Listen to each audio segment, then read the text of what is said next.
Is Jamaica safe for women? I've been to Jamaica 10 times and I'm still here, still fine, still okay. And I think it's just such a propaganda, I would even say, like Western propaganda, to just make it seem like countries who are considered to be the third world countries are just super unsafe. And I've heard this question so many times, like, is Jamaica safe? Is it okay to go to Jamaica? And of course, yes. And I would definitely take some precautions, just like going anywhere. I think when we go somewhere, especially when we don't know the culture, the country, we should learn about the place, right? To just make sure we respect the culture and just that, yeah, we are safe and we know how to move around. And first things first, I would say that the common sense is really the most important. Just a common sense, right? But then also things like don't walk outside when it's dark. Don't be by yourself walking outside in Jamaica when it's dark. Just if you need to go somewhere, just take an Uber. You can take an Uber or taxi from point A to point B, and you'll be fine. Also, just ask locals which places are okay for you to go, because maybe there are some places that you shouldn't even be going, just in general, that you should avoid because there might be some things happening in certain communities at certain time, and it changes throughout the years. Like for example, I stayed a lot in Kingston, and I know that sometimes in some communities downtown especially, there are some things happening, and you shouldn't be going there or to some certain areas. I mean, because I'm a dancer and I go to Jamaica to learn more about dancehall, the dance that like comes from Jamaica, and most of the dancers are based in downtown. I go there for classes. I don't just go there like walking and sightseeing. Yeah.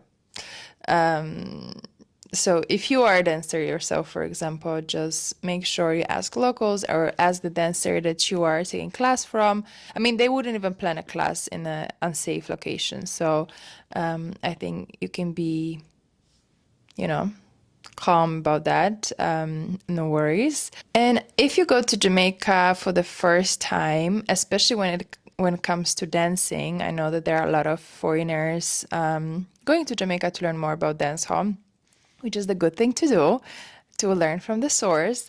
But I always recommend people going with somebody who's been there before, who knows about the unspoken and unwritten rules, who can kind of guide you and prepare you for what you might experience on the spot. And that's why I organize dance trips to Jamaica. And so far, it's been only women joining the trip. So, yeah, it is for women who want to learn more about Jamaican culture and just be in a safe environment with like minded women who share the same passion. And we discover Jamaica in a safe environment.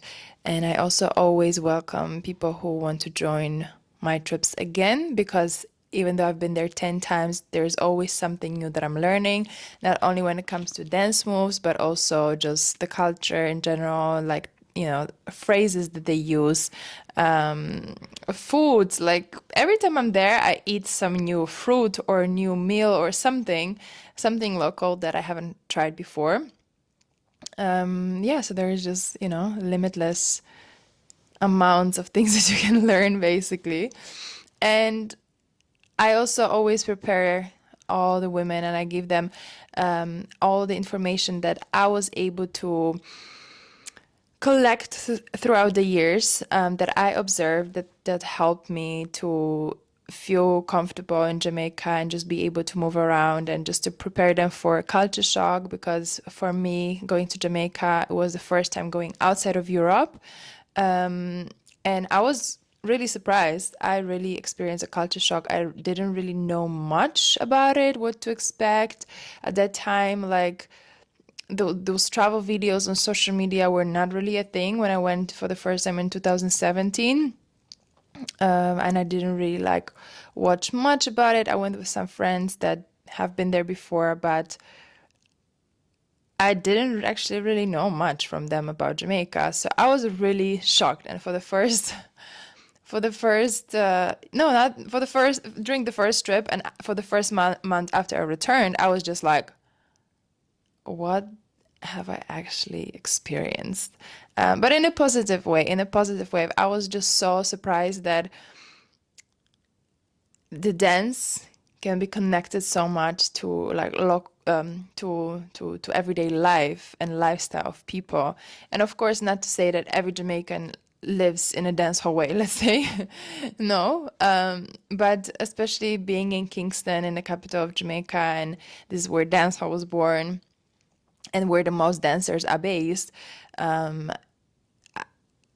Yeah, I definitely seen and heard the music everywhere, and the things that they sing about in the dancehall songs. I've seen it, on the spot in Jamaica, and even like when it comes to food and just how people act and parties and everything, it was just really, really, yeah, special. Another thing is, will you experience harassment, or let's say catcalling, right? And I would say 99%, 99.9%, you will experience catcalling in Jamaica. Um, and at first, when that happened to me, I really didn't know how to react, and I felt so uncomfortable that I was just frozen in a moment, and or maybe even getting angry at first. But with time, I just started when most of the times it's like a compliment actually, or yeah, they just call you baby this, baby that, or hey, beautiful, you look beautiful, things like this most of the times. Um, and when it was a compliment, I would just answer thank you, and they would just stop talking. Or they would just say hi, hi, hi, hi, hi, 10,000 times, and when I answer hi, most of the times they stop. And if somebody tries to continue the conversation, then I would just ignore. But then most of the times they just let you go. I mean, let you go. Like, they just stop talking to you, basically. And I know that people have different experiences. I've heard also about some people having negative experiences in Jamaica, but I mean, it's everywhere, really. Like, you can have a negative experience anywhere, especially as a woman, especially if you're traveling solo. But yeah, I just think that it's also about your energy. If you're really scared, and if you think that everybody has bad intentions, and you're just looking for these bad things, like, you're attracting it, and I feel like the chance that something bad happens to you is higher. But it could happen anywhere in the world. But if you just have a common sense, and of course are aware of your surroundings, and taking some precautions, and just yeah, just not being naive, not trusting everybody, but trusting your gut, and just going with what makes you feel also good. And if somebody doesn't feel you comfortable, if somebody doesn't make you feel comfortable, or you feel just some weird off vibe, don't continue the conversation, don't continue the interaction with the person, just pivot. And just make sure that you are in a safe place, or you are there with somebody that you maybe know. Just take some precautions. And honestly, I've learned a lot of lessons in Jamaica. Let's be clear and honest. A lot of lessons that I have to learn, but more when it comes to like interactions with people. And yeah, I've learned a lot, but I also had the best experiences. I feel that there are so many very kind Jamaican people, very hospitable, very welcoming, very warm. And yeah, I have very beautiful Jamaican memories. I definitely have a lot of beautiful memories. So if you want to go to Jamaica, go to Jamaica.